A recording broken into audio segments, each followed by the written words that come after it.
Hey everyone, and welcome to this deep dive.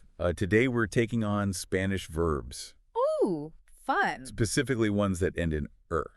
Those are tricky. They can be a little tricky, yeah. Yeah. Our source material for today is a lesson by a Spanish teacher named Jaime, Oh, cool. and he breaks it down in a way that is surprisingly engaging. I agree. I was kind of expecting this to be like a very dry, like textbooky run through, Right. but he makes it fun. Yeah, his teaching style is very engaging.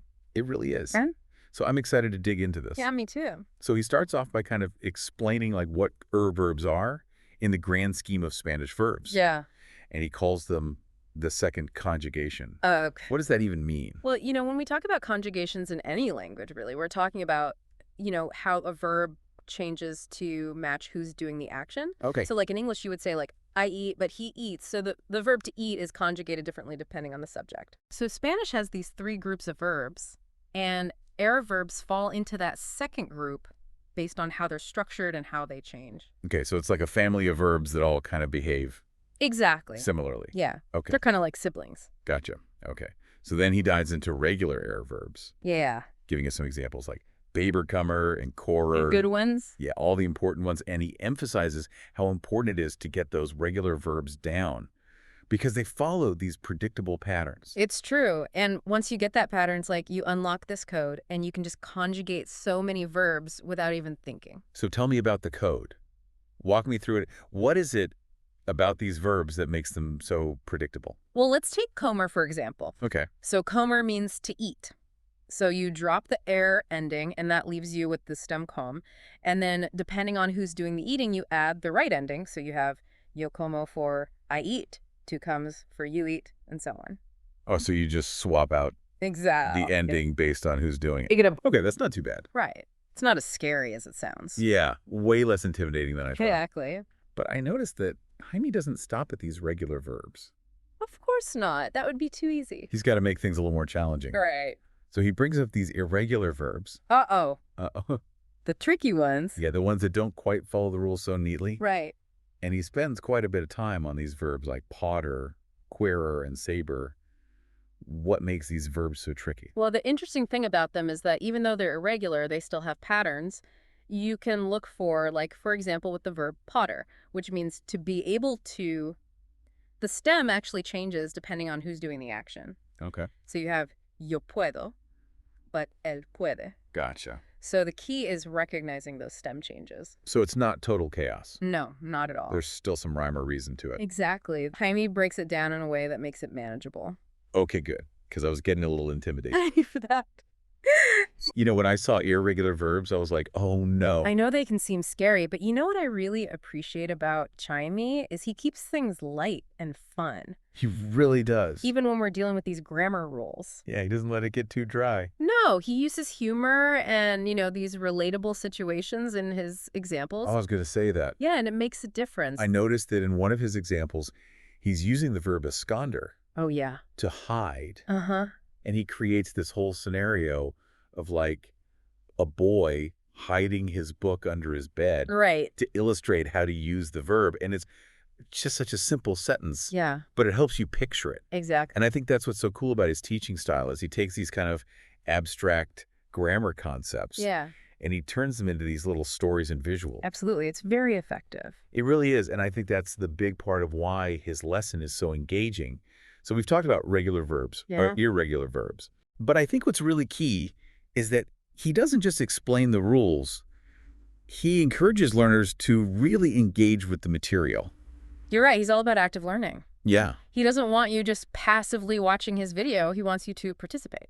So he's got these little exercises built into the lesson, right? Exactly. Where he kind of tells you, okay, pause the video, try conjugating this verb, and then come back and check your answer. It's like having a built-in study buddy. Yeah, it's great. And I think that's a perfect place to wrap up part one of our deep dive. Okay, sounds good. We've gotten a good overview of these air verbs and Jaime's approach to teaching them. Definitely. And in part 2, we'll dive even deeper into Jaime's lesson and see how we can actually put this knowledge to use. So stay tuned. We'll be right back. One thing that really stuck with me from Jaime's lesson is how he doesn't just list out the conjugation rules. Yeah. He gives you all these examples. Yeah. Like actual sentences showing you how to use those verbs in real conversations. I think that's so key, right? Oh, totally. Because you can memorize those endings, Right. but seeing them in action is a whole different ballgame. It is. It makes it real. It does. And he doesn't just stick with like basic sentences either. No, he gets creative. He uses like humor and these really vivid descriptions. I love that about It him. makes it fun to learn. It does. There was one example I remember he was talking about the verb lamer. Oh, yeah, to lick. Yeah.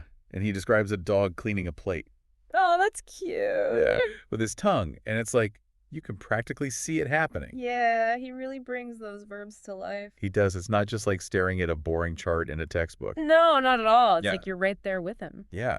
And speaking of textbooks, Hemi's lesson has these little exercises sprinkled throughout. Oh, yeah, those are good.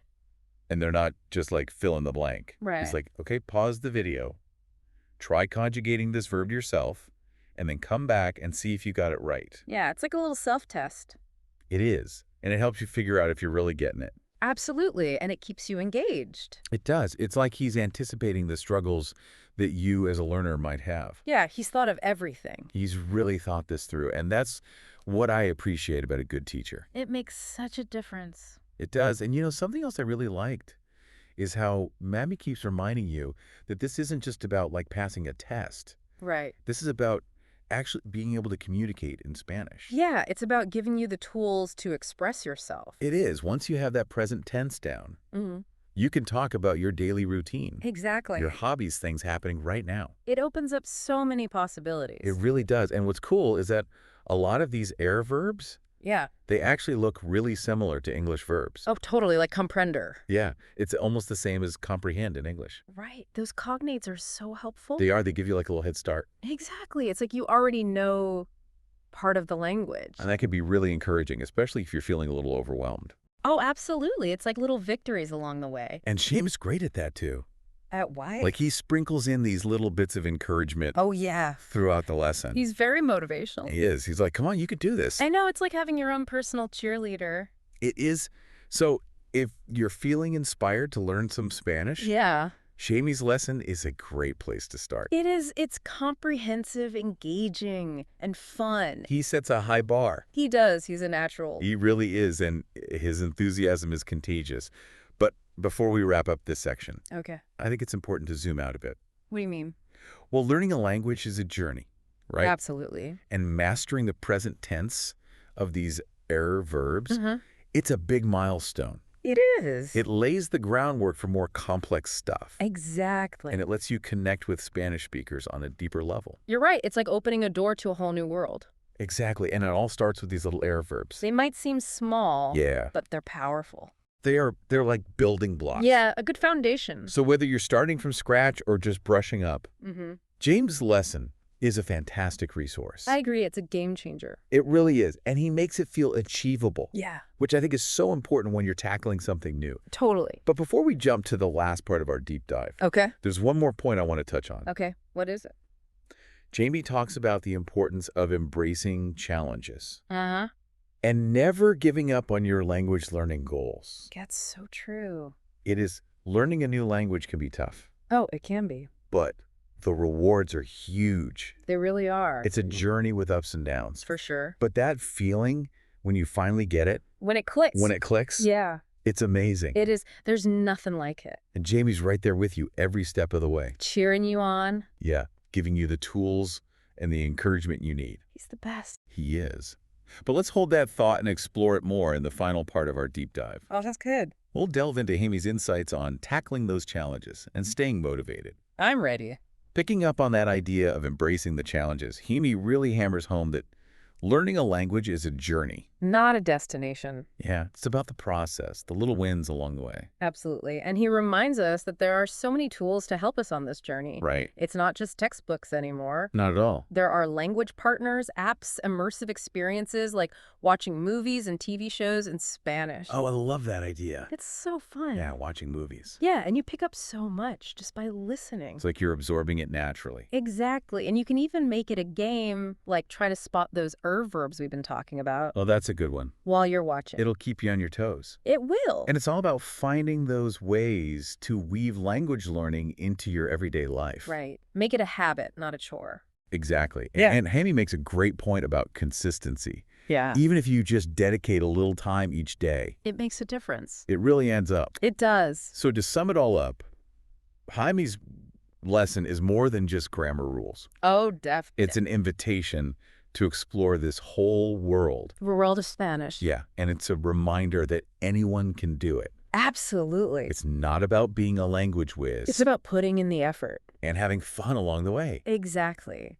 Jaime's enthusiasm is contagious. It is. It makes you want to dive right in. I know. And you know what? I was thinking about those irregular verbs we discussed. Yeah. They don't always play by the rules, right? They're rebels. They are. And in a way, they're like a metaphor for the language learning process itself. Oh, how so? Well, you're going to hit bumps in the road, Mm-hmm. unexpected twists and turns, moments where you feel lost. It's not always smooth sailing. No, but that's part of the adventure. It is. It's about embracing the challenge. And finding those aha moments. Exactly. So to everyone listening out there, go get them. Go conquer those air verbs. You got this. Remember, every mistake is a learning opportunity. Absolutely. And with every step, you're getting closer to fluency. And who knows, maybe one day you'll be the one inspiring others to learn Spanish. Like Jaime? Just like Jaime. What a thought. I know, right? Until next time, keep exploring, keep learning, and keep those Spanish verbs flowing. Adios. Adios.